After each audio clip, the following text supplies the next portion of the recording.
each of us has a responsibility to do the work to understand what's going on and not to be easily swayed by, talking heads on TV who say, well, this is all anti-Semitic, or this is all virtuous, or this is, it's not those things. It's more complicated than that. And you owe it to the people who are out there protesting sincerely to try to get to their core message and understand it. Now, you don't owe it to them for any other reason that this is how we help make our society work. We listen to other voices. This is democracy. We celebrate that there can be many voices here.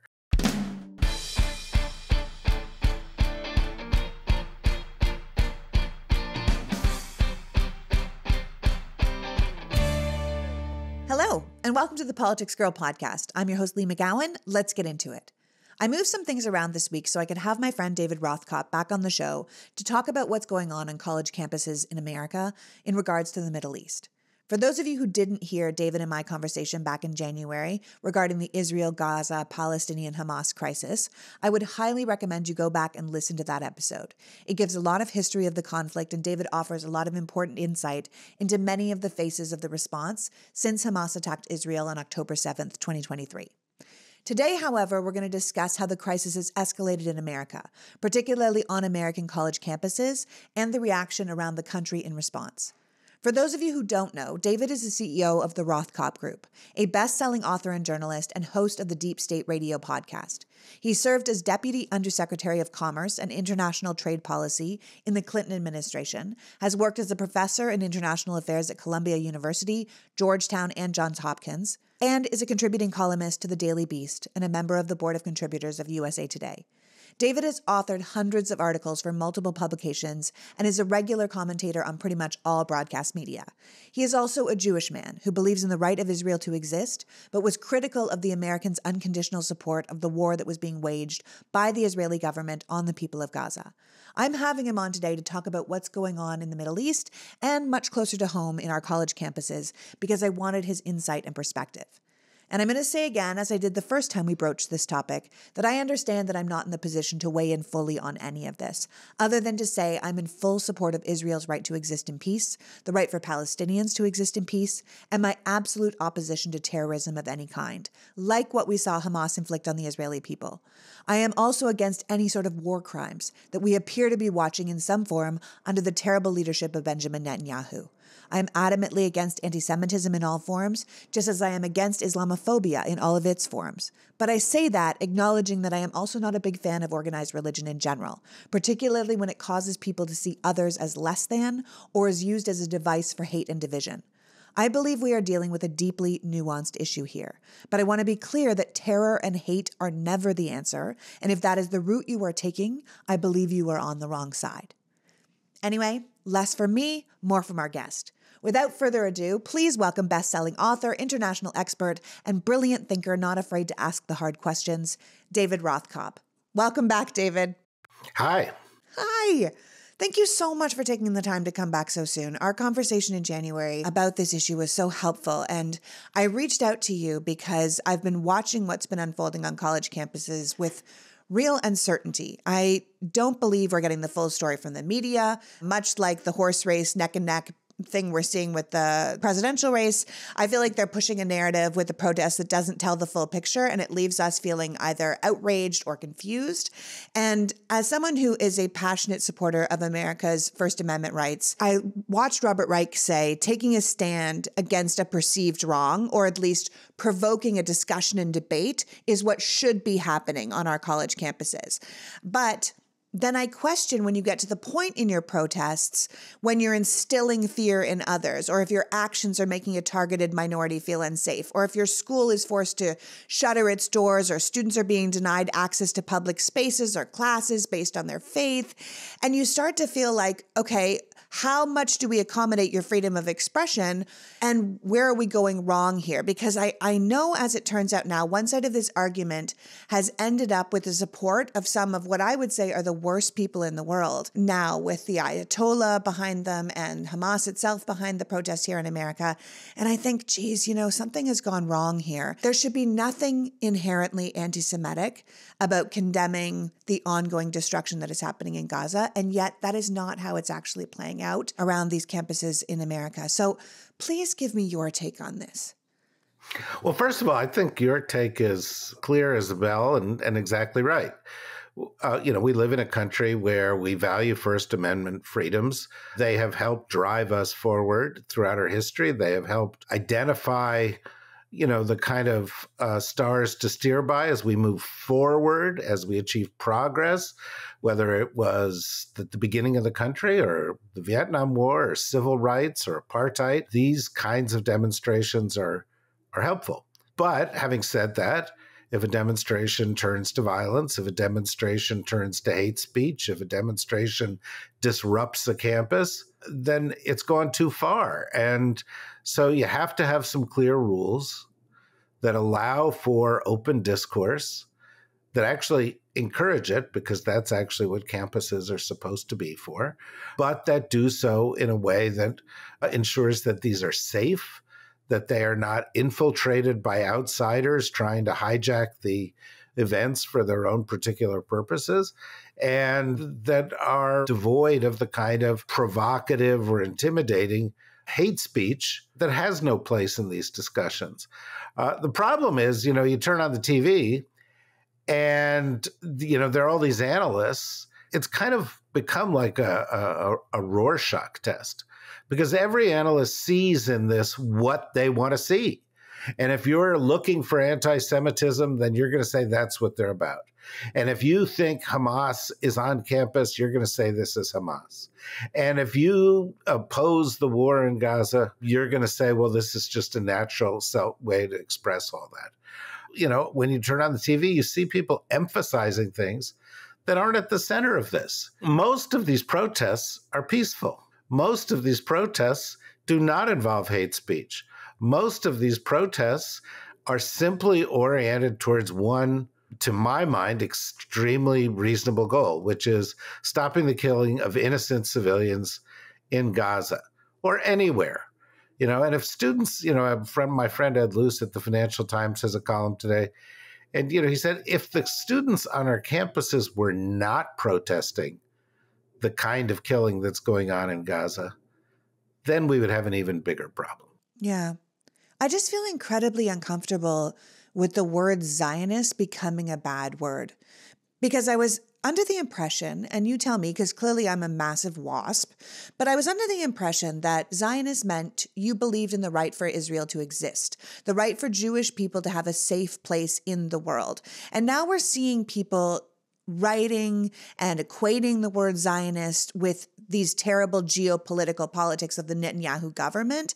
And I don't think those two things are the same. I watched, videos of kids dressed in their pro-Palestinian clothing at UCLA, denying access to pathways and classes in the library to children who had Stars of David and things based on their faith. And I watched a bunch of students ask a Jewish student if he was a Zionist. And then they said, well, we're not letting Zionists in. And to me, that's atrocious, not to mention a complete violation of the students' civil rights and their place at the school. And I feel like I don't know how we got to this place where this is the way we're speaking about the conflict. Well, again, it's complicated. A lot of it goes back to the conversation that we had earlier this year. But some parts of it aren't complicated. If somebody's blocking the path of a student to get to a class, they shouldn't be doing that. If somebody is telling a student because of their beliefs that they're going to be blocked, they shouldn't be doing that. If they are an outsider and they're provoking this, and at UCLA there seems to be a lot of examples of that, including a bunch that came on and tore down the encampment by expressing the opposite views, they should be taken away. That there's no place for that in there.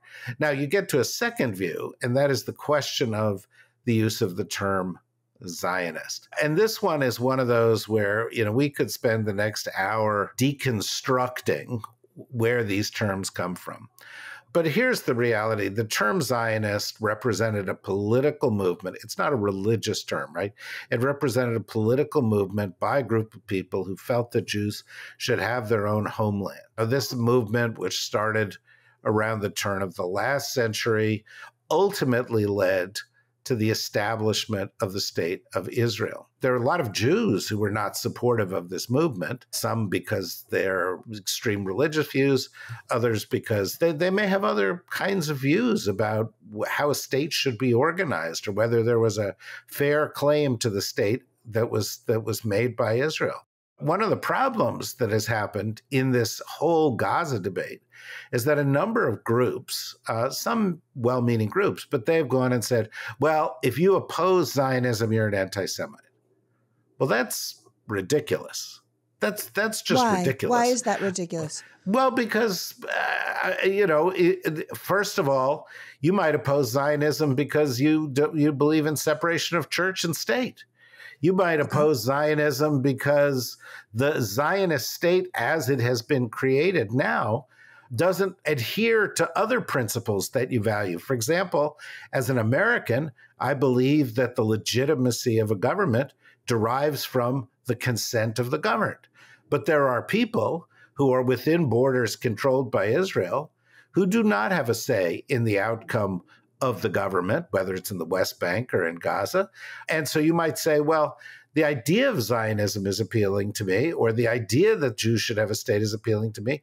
But the fact of it, the reality of it, the way it has been manifested has some problems, and I may oppose those problems. And it gets a little bit like the discussion that has existed here, where a lot of people who are pro the Netanyahu government have been trying to sell an argument that any criticism of their government is anti-Semitic, that if you criticize Israel, you're an anti-Semite. But of course, there are vast numbers of people in Israel, a majority of people in Israel at the moment, that don't support the Netanyahu government.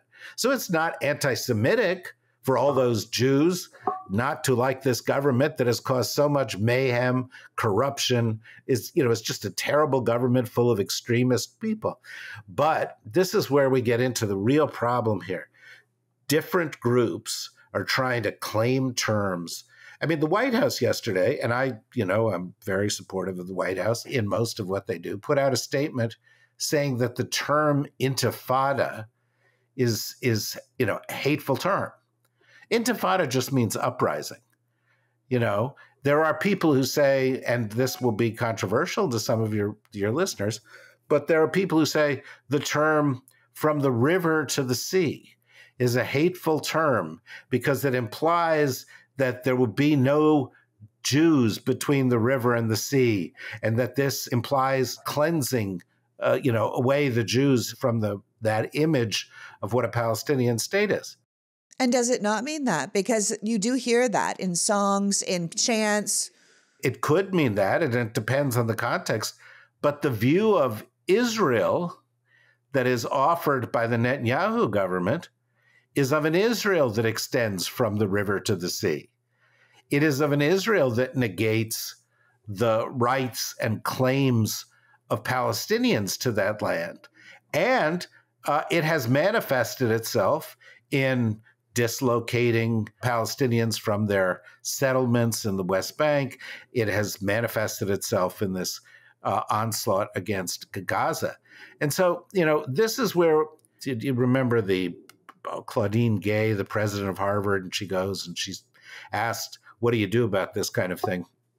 And she said, well, it all depends on context. And so she then gets fired. But it all depends on context. It's perfectly reasonable to have a conversation like you and I are having in a seminar at a university looking at the various sides of this debate. It's not reasonable to say from the river to the sea through a bullhorn when you're standing outside the Hillel trying to intimidate Jewish students from going about their business on a campus. And the problem is that there are a lot of people who try to exploit this, interest groups that, represent one side or another in this thing. People who want to distract from the real discussion about the damage that's been done by the Israelis. And that's why, I heard one leader say, well, the pro-Iranian, pro-Hamas protests are, a scandal and they should be shut down. Well, most of these people aren't pro-Iranian. Most of them aren't pro-Hamas. Would it be bad if you were pro the revolutionary Iranian government and pro-Hamas? Yes, it would. But they're trying to conflate all this because it suits them in making their arguments. And I think we as reasonable observers have got to stand back and say, well, who among these protesters are students who are sincere in their concerns about the innocent people of Gaza? Who among them are Jewish? Who among them are of other groups that could not possibly support Hamas? Who among them are presenting themselves in a peaceful, reasonable way? And those people deserve their time on the stage to make their case. If you cross the line towards intimidation, violence, hate speech, disruption of the campus, disruption of the rules, established rules of the campus, then you're not entitled to say anything you want in any way you want. Yeah, which comes back to context, which, of course, in these kind of situations, we don't always get. We don't get nuance. We don't get context. Personally, I've heard numerous conflicting but firsthand stories. One is of a daughter of a friend of mine who is a Jewish student at Barnard, which is attached to Columbia, if people don't know. And she attended a Shabbat and Seder on the lawn and hung out with friends and sang with Muslim and Jewish people until 3 a.m. And it was this wonderful healing experience for her. And then my dear friend's son, who is also a Jewish American college student in New York, was locked in a building for his own safety because the protesters were a danger to him. And he was told to hide his Star of David necklace, and he was terrified. Now, I've heard kids say that they hate the encampment, and I have kids say that they think the encampment is essential to protest the slaughter of these innocents in Gaza. But as you're saying, once these protesters, who you can definitely argue the majority are there protesting something justified, are being joined by outside groups like the Proud Boys or backed by the Iranian Ayatollah or endorsed by Hamas itself, it suddenly becomes less clear that we're not just dealing with an anti-war protest, which we can and which we know has worked in the past, but it is now something different. And these groups that are supporting the protesters, these are people that openly hate the Jewish people and want to see the state of Israel destroyed. So then the pro-Palestinian contingent becomes a different coalition if their allies themselves are anti-Jewish advocates, no? Like if I was at a protest and the KKK showed up and I'm a white girl and the KKK showed up, I'd be like, well, shit, I can't stand here anymore, even though I know that what I'm protesting is real. But once the KKK showed up and stands beside me, how can I stand there anymore as a white woman, right? I can't stand beside the KKK, even if what I'm protesting is justified. Right. And as a acquaintance of mine said yesterday in a social media discussion on this, if you're there and you're protesting something sincerely, like, the slaughter in Gaza, and somebody walks up to you and starts saying anti-Semitic things or fomenting violence, walk away, leave. Don't participate in that, because we have a civic responsibility to ensure that the messages aren't muddled. Now, some of the things you said are a little more problematic.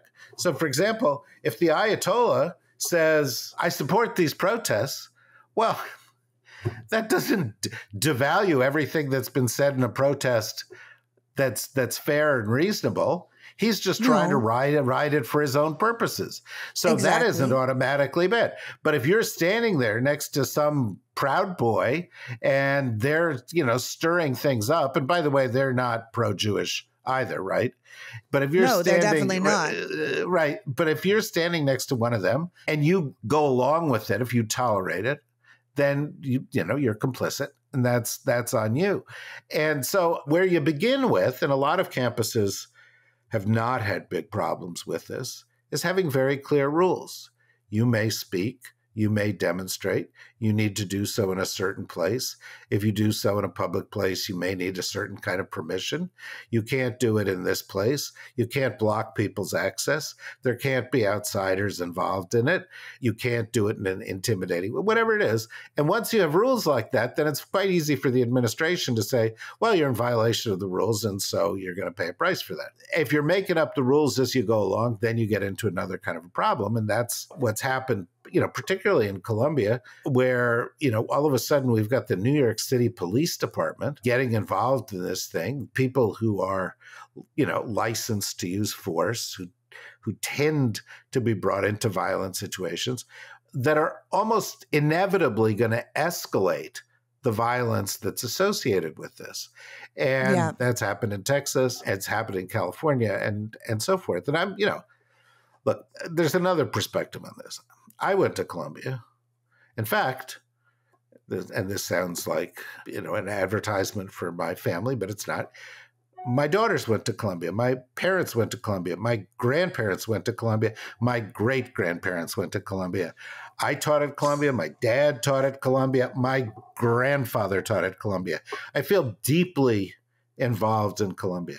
I went to Colombia in the mid to late 70s. And I went to Colombia because there had been demonstrations there in the late 60s and early 70s. And I wanted to be part of that kind of activism. Now, subsequent generations went to Colombia in spite of the fact that there had been those kind of demonstrations there. But, a tradition of campus activism is not a bad thing. And I would add, one dimension of this that is not really covered is what it all actually really means, for American politics and for policy in America. Let's look back.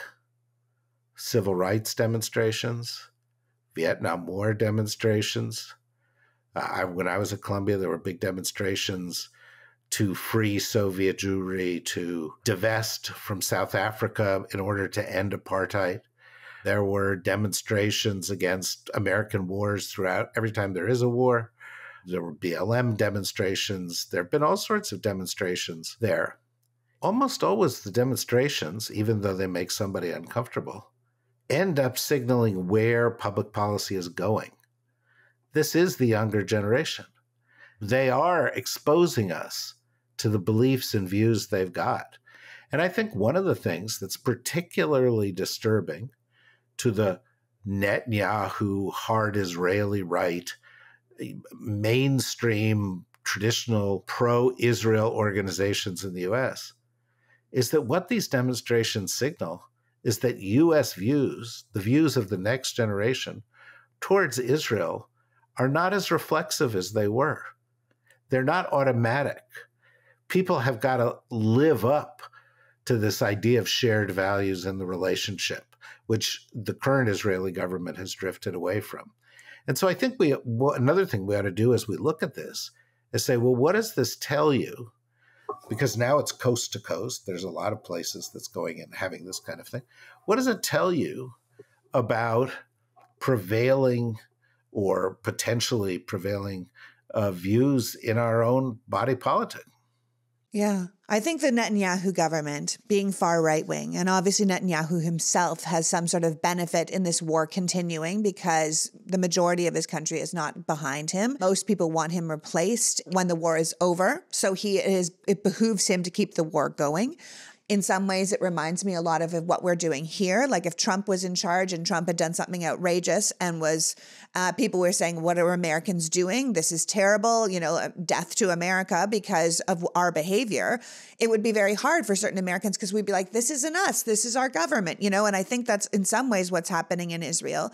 I just feel like here on American soil, because I feel like this is a 70-plus-year-old geopolitical conflict, which we have been dealing with and we talked about months ago, the history of it, how much is going on there. But what's happening here on American soil We know there's outside groups. Like I watched a video this morning, and we are recording this discussion on Wednesday, May 1st. And a swarm of pro-Palestinian kids were chasing down a Jewish student until he got trapped against the side of a building and then fell to his knees and put his hands up. And watching it on my phone, it felt so Lord of the Flies-ish, right? It felt groupthink. It felt very terrifying. And I know there's outside groups whose motives and identities are not clear. And they're now regularly sort of riling up these protests. And these student groups at Columbia have, they formally complained about the presence of outsiders, which is obviously something very difficult for these universities to police, considering how open these urban campuses are, how common it's become to protest, how many people are wearing masks.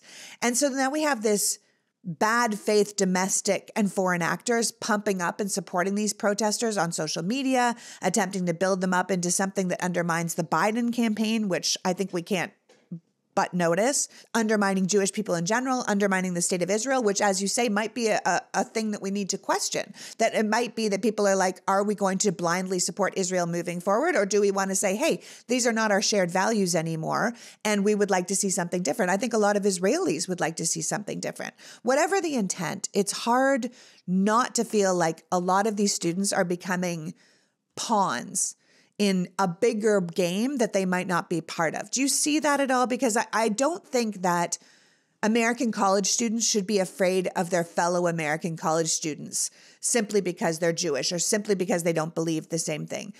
And I don't see how Jewish people around the world should be blamed for the behavior of a nationalistic right-wing government's response to war.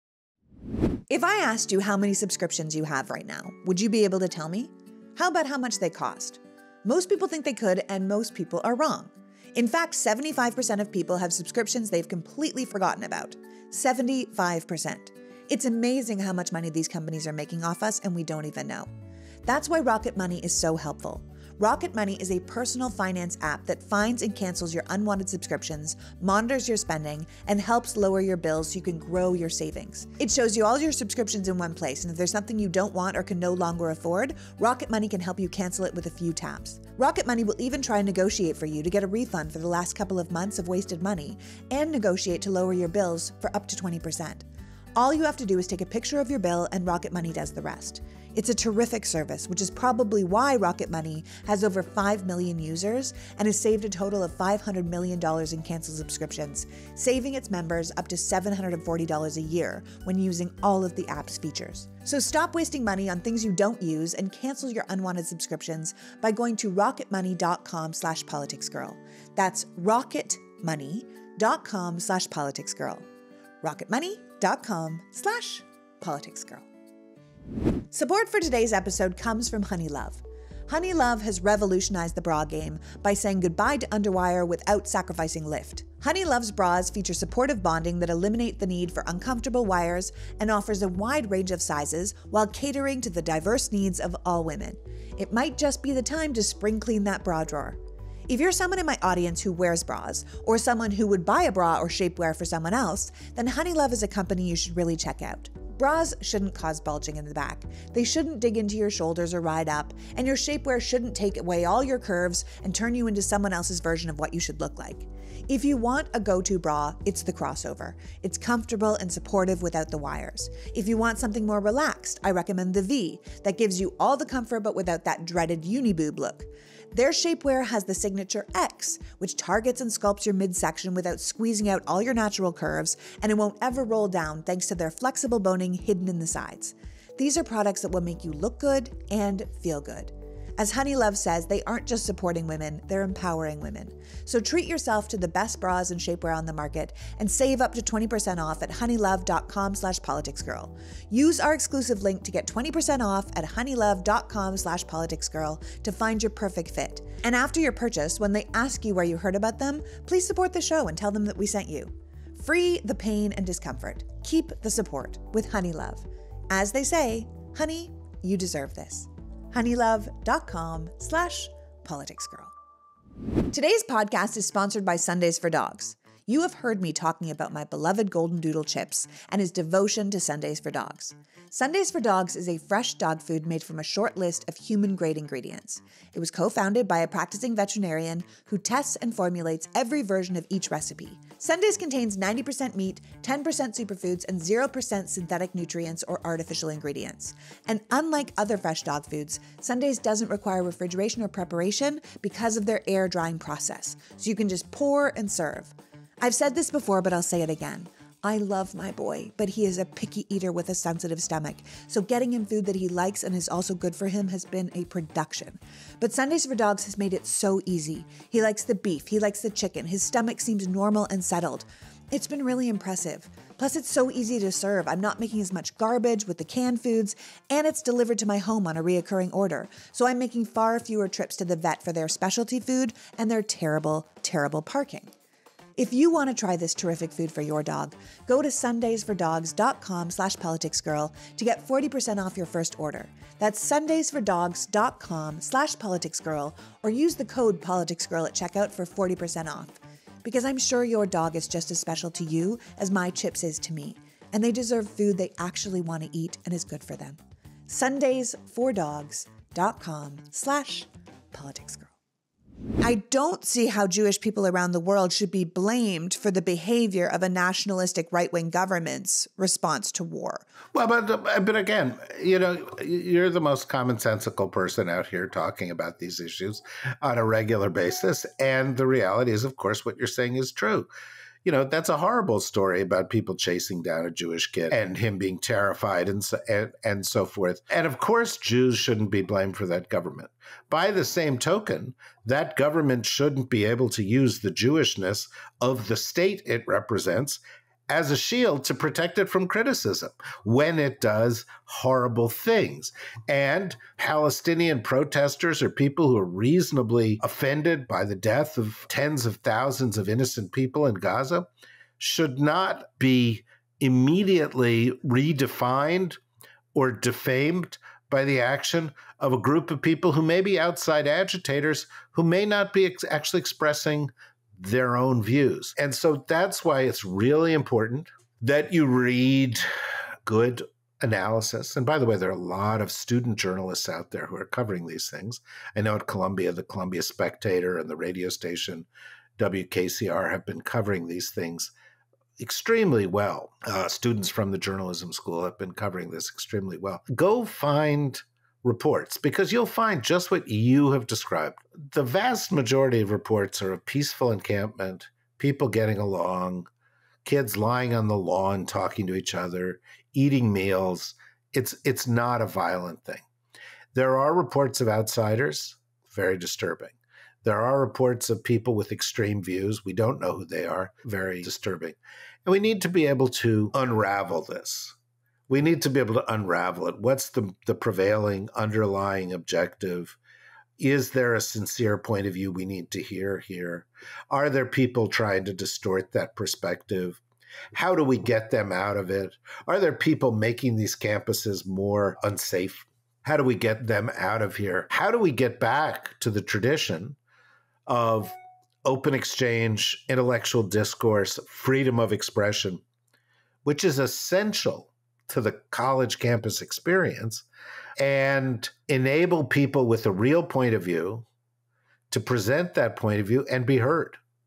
Because that's just as important as ensuring that it's a safe space. And one of the things that I worry about is that there are a lot of people out there, particularly people on the right in the United States, who would just as soon see campus discourse shut down or limit points of view that are not their points of view. That's why you had Elise Stefanik going after these Ivy League university presidents as if all of a sudden she cared a lot about the Jews, when the guy she loves, the president she supported, Donald Trump, was the one who said they're fine people on both sides in Charlottesville, is the one who kept, Hitler's speeches by his bed, is, deeply and demonstrably known to have, anti-Semitic feelings, even if he has some Jewish family members. The muddling of these issues together suits people with cynical motives. And we, as observers, need to actually do a little more work to find out what's real, what's being played up by one side or another side to suit their goals. And to also ask ourselves whether there are any questions being posed here that really deserve some public debate.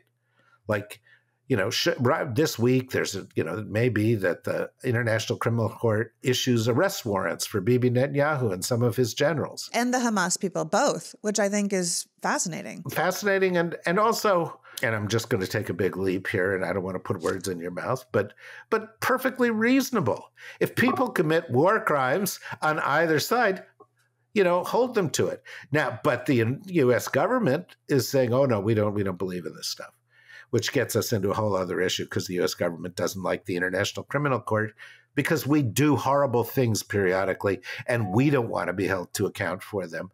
But anyway, I mean, the point is these are incredibly important, complex issues, and they really do require the kind of systematic deconstruction that you do here, where you sort of say, okay, what's the good, what's the bad, who's sincere, who's insincere, who's got a political motive, who does not, what belongs in public discourse, what doesn't.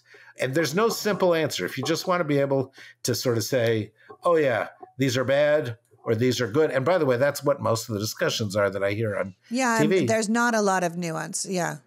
Yeah, it's all I mean, BS. listen, there's no excuse for the way certain Jewish students are being treated. Like, there's just no excuse for that at all. I do think that there are deeply evil forces using the goodness that I think the majority of these student protesters have for their own ends. I think we need to acknowledge that the original attack on Israel was done by Hamas, and it was bankrolled and supported by most definitely Iran and Russia. And there's no way to not see that all connected in an election year in America. I don't think we can pretend that we're doing this within a vacuum. And I think that that is something we do also need to acknowledge. It's hard not to feel like the goodness of American students who truly believe in helping others, stopping the slaughter, doing the right thing in the world, who have been raised in a culture of freedom of expression, freedom of protest, to stand up for the rights of other people, to stand up for those who are weaker than you.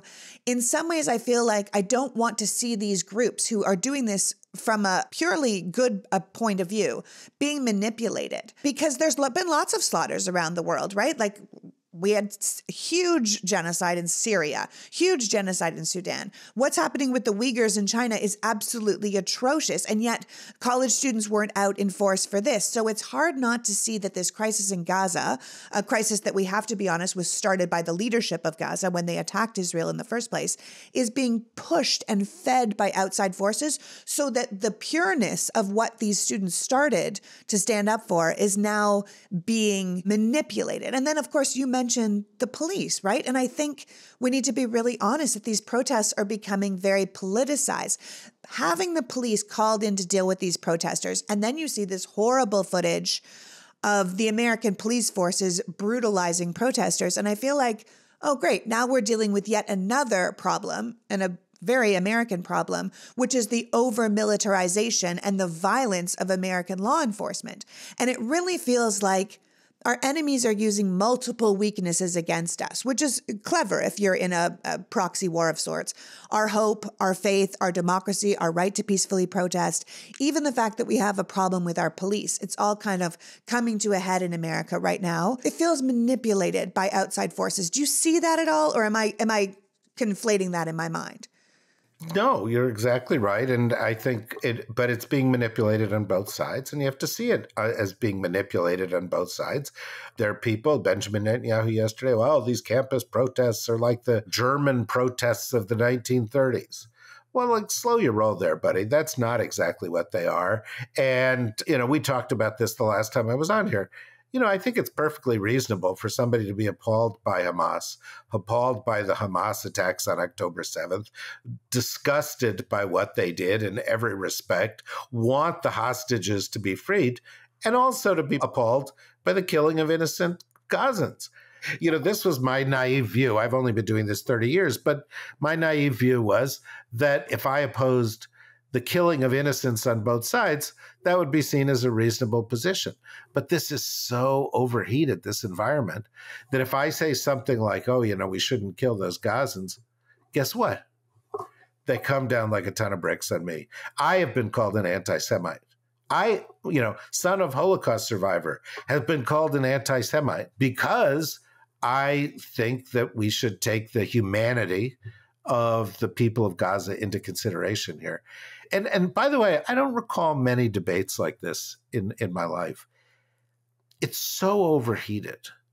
It's so impossible to have a nuanced discussion with your friends. With your friends, it's hard to have a nuanced discussion because people are like deeply on one side or deeply on the other side, and they're missing the point. For universities, it helps to have rules and principles. For people, it helps to have rules and principles. You got to go back to your core beliefs and say, what do I think is good? What do I think is bad? And then you've got to do the work to find out what's really happening. You mentioned it in that the Republicans are out in full force, denouncing the protests. And the Democrats are getting blamed for both not supporting Israel enough and helping Israel too much, right? So President Biden has been incredibly clear that the U.S. commitment to Israel's security against threats from, say, Iran and its proxies is unwavering. So I'm finding it interesting that Jewish and Muslim Americans are questioning if Trump is a better leader for them, that Joe Biden is somehow letting them down. Can you talk me through the politics of that a little bit? Because I feel a little like, seriously, Muslim man guy is going to be better for you? Like, it seems astounding to me. And yet I can see if you have taken the nuance out of it and you're standing on one side or the other, and you're saying, these people attacked us, how could we possibly be victimized for that? This is entirely wrong. And then you say, yes, but the response to that was also wrong. Can we criticize that? And you say, no, we cannot. Then you get this kind of dichotomy in which there is no nuance, there is no room, you said, for discussion, even amongst your friends. And then that leads you to someone who is far more extreme, and you end up with a Netanyahu here in America. Yeah, well, look, it's tribalism. Tribalism is a situation where you put the beliefs of the tribe ahead of your own, and you do what you think is consistent with the views of the tribe. And you twist everything to suit the needs of the tribe. So if your tribe is pro-Trump, then you sort of say, well, then we got to have Trump. If you look at Trump's treatment of Muslims, if you look at Trump's treatment of the Israel-Gaza crisis, if you look at Trump's competence as a president, if you look at Trump's character, you got to have your head examined if you would support Trump for anything with the argument that somehow he would be better at this. Biden hasn't done a perfect job at this. I think the U.S. government has supported the Israeli in their assault on Gaza too much, have not used the leverage we have to the extent that we should. But these are complicated issues. And he was also trying to deal with the Iran threat, and he was trying to deal with the long-standing relationship with Israel. And they went and they seriously sat down, grappled with them, made policy. And when the policy was wrong, they've tried to evolve the policy. That's not how Trump works. Trump has already said he's going to round up immigrants, including Muslims, put them into concentration camps, and send them out of the country with the assistance of the United States Armed Forces. I mean, how can you support that? And Trump supports, you talked about who's behind all this. Trump supports Putin. Putin is, an ally of Iran and supportive of Hamas and so forth. This gets us a little bit back to the core issue, which is people interpret this problem, and this happens with so much nowadays. People tend to interpret or analyze what's going on in a way that suits their pre-existing beliefs and without sufficient regard for the facts. So what do we do about that? How do we add nuance to a conversation that has so little nuance? It's what you do every day here. That's that. I wish more people listen to me. Well, I hope they do too. And we've got our own little podcast network, and we do. And fortunately, and this is something nobody wants to talk about, particularly the New York Times, because they're angry about it. But we live in a golden age of journalism. We live in a golden age where so many voices can present themselves. You could go and set up a studio in your house and reach tens of thousands, hundreds of thousands of people, millions of people each and every year. You don't have to own a TV network. You don't have to be a gajillionaire. and you can make a difference.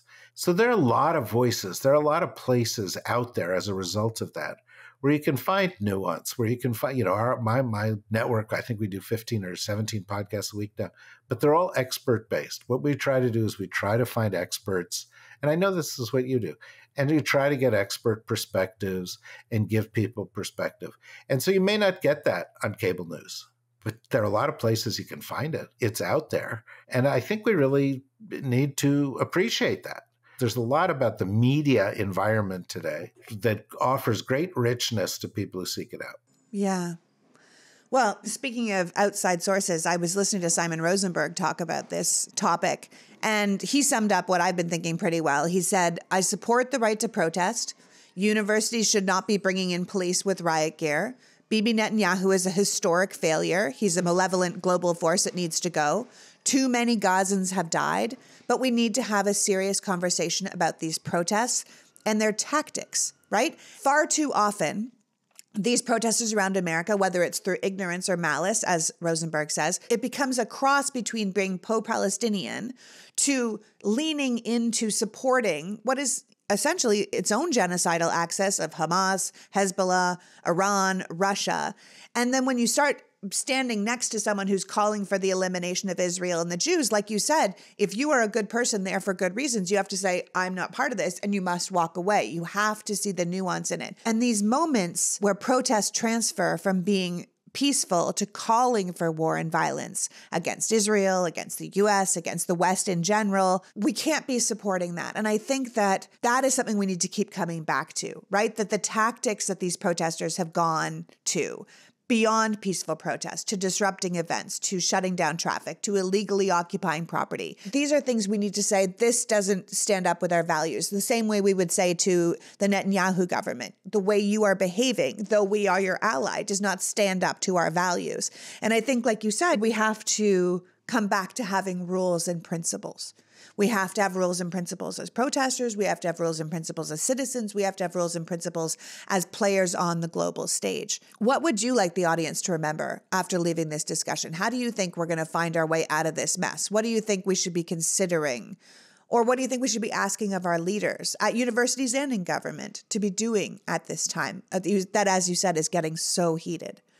I think you've just posed it in several ways. The people who run universities and mayors and so forth need to approach this with a recognition that open discourse in a university is a core principle and that it needs to be protected, even if some of what the protesters say is uncomfortable for people, but that conducting it in the context of a safe space and stripping away anything that may be considered intimidating or inciting to violence is critical. Outsiders don't have a place in this. There've got to be clear rules. Generally speaking, keep the police off the campuses. Let the campuses resolve these things on their own. Adding a, sort of paramilitary element to these discussions doesn't help it.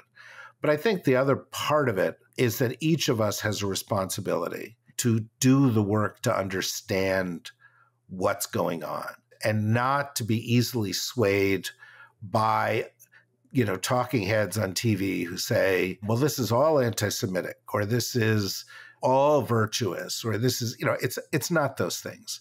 It's more complicated than that.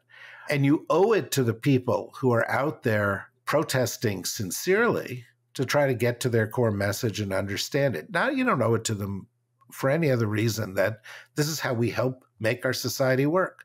We listen to other voices. This is democracy. We celebrate that there can be many voices here. And I think we also need to just sort of dial it back a bit. Don't immediately assume that a phrase is a triggering phrase. Don't immediately assume that the worst about somebody who's presenting a point of view that's different from yours. I don't care what the Proud Boys have to say. I don't care what Hamas has to say. I don't care what the Ayatollahs have to say. Those are bad people. Edit them out. But there are legitimate debates at the core of this. And I think we need to hear the legitimate debates and hear both sides of those debates and recognize at the core that if there are demonstrations occurring coast to coast in the United States, in universities, something's going on. Students are unhappy with the way U.S. policy is being shaped, with the way global events are being shaped, and they want a voice. If I were Bibi Netanyahu or I were the right wing in Israel, and I had sort of said, well, I can always count on the U.S. to back us up no matter what we do, that train has left the station. The United States is going to look more critically going forward because this generation of Americans are going to view the Israelis as being the authors of this slaughter in Gaza, as well as being the victims of October 7th. They're going to have a different point of view than generations that came before. And in terms of long-term policy, that matters a lot too. But at a time when everybody else is getting overheated, it serves us best to try to remain as dispassionate as we can be and look for the facts. Yeah. I know I could talk to you about this for days. It's hard for me not to mention, though, like you mentioned October 7th. What do we do if we say there is a legitimate argument that Israel is not the same Israel it was, that it's not necessarily sharing our values, that yes, absolutely, we can support the Jewish people and we should support the state of Israel, but their reaction here has been too much, too hard, too fast. But what do we do when we say October 7th did happen? What would America do, say, if a bunch of people from Mexico came across the border and raped and murdered a bunch of our people and took a bunch of hostages and went back across Mexico? I'm pretty sure everyone in America would say we would destroy them with hell's fire and we would bomb the crap out of Mexico, and no one would be like, well, that's a terrible thing to do. We'd be like, that's what you get for attacking America. So I think people have a really hard time understanding that we're supposed to say, yes, we were attacked. You have said you're coming back to kill us again. You have said you want us destroyed. And yet we're supposed to be on the other side of that. What do I tell people who are feeling that? Because that does seem unfair and unjust to the people of Israel who were the ones attacked in the first place. Despite the fact that I think the Netanyahu government is the worst and has to go. What do I say to people like that? Because to my Jewish friends and family, I think this is atrocious what's happening to them. And I do see a rise in anti-Semitism all around the country. And so I believe in the protest and the right to protest. I believe in the original fact, and what is happening to the Palestinians is wrong. But what do you say as a Jewish man yourself to people who say, but we were the victims of this? How is this possibly our people being attacked on college campuses, being targeted? How is this possibly a nuanced discussion? Well, I mean, the facts of it are nuanced. You know, Hamas was supported prior to this by revenue flows that Bibi Netanyahu allowed to go because it was his strategy to prop up Hamas in order to ensure that the Palestinian leadership was divided. And similarly, Hamas had an opportunity to strike Israel in the south because the Israeli leadership had ignored the warnings of an attack and had shifted most of their troops to the north, to the West Bank. And so they have some culpability there, and they have yet to explore all of that. Secondly, you know, we don't need a hypothetical. The United States was attacked on September 11th, 2001. And what was our response? It was fucking insane. We went in and laid waste to a country that had nothing to do with the attack. And probably 600 to 700,000 innocent people died as a result. That was the biggest failure of U.S. foreign policy. It was profoundly immoral. That was the wrong response to have here. Is it natural that Israel would want to strike out against Hamas? Yes. But there are certain rules for engagement in warfare where if you enter a territory to seek out an enemy, you have a responsibility to protect citizens to a degree to which they have not. You have a responsibility to allow in humanitarian aid to a degree to which they have not. You have a responsibility to your own people to pursue a policy that actually enhances your security. Their policy has not enhanced their security. It has not achieved their goals. And there is just simply the arithmetic of morality. If 1,000 Israelis died in horrific ways on October 7th, is 35,000 dead Palestinians, you know, a proportional response? 70,000 injured Palestinians, a proportional response? A famine that may affect as well 1 million Palestinians, proportional response? Gaza is gone. Gaza is a pile of rubble. So did the Israelis have a right to respond? Yes. Did they have certain obligations that they did not adhere to appropriately? Also, yes, I think. And that's what gets us into the problem here. If you want this to be simple, you're looking in the wrong place. This is not simple. This is difficult. It requires grown-ups who have a sense of history, who have the ability to weigh different competing ideas and carry them at the same time in their minds, to be able to handle and to analyze and to come out in the right place on this kind of thing. And the same is true with these battles on the campus. This is not one side good, the other side bad. George Orwell, Animal Farm, 4 legs good, 2 legs bad. It is not that. This is a lot of well-meaning people trying to achieve something positive who have also had alongside them people who have hijacked their message, perverted it, and they've also had amongst them people with extreme and hateful views who ought to be condemned for those hateful views. Wish it were all simple. It's not. That's the way the world. You want something simple? Go to the U.S. presidential election. Joe Biden is good. Donald Trump is bad. I agree with that.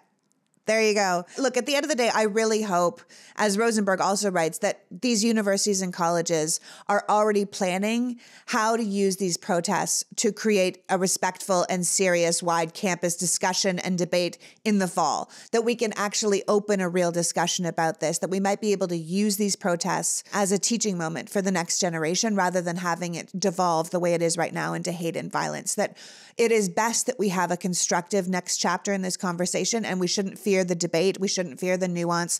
We shouldn't fear this. We should welcome it while still saying that there's no room for hate and violence. There's no room for targeting of minorities. There's no room for children being scared on their own campuses. And quite frankly, these kids deserve their graduation, and they deserve a sense of security in their own universities. And we need to work for that, to give them that. I want to thank you so much for coming today, David. You're such a pleasure to speak to. And I wish more people could talk like this. I think we have to come back to what you said.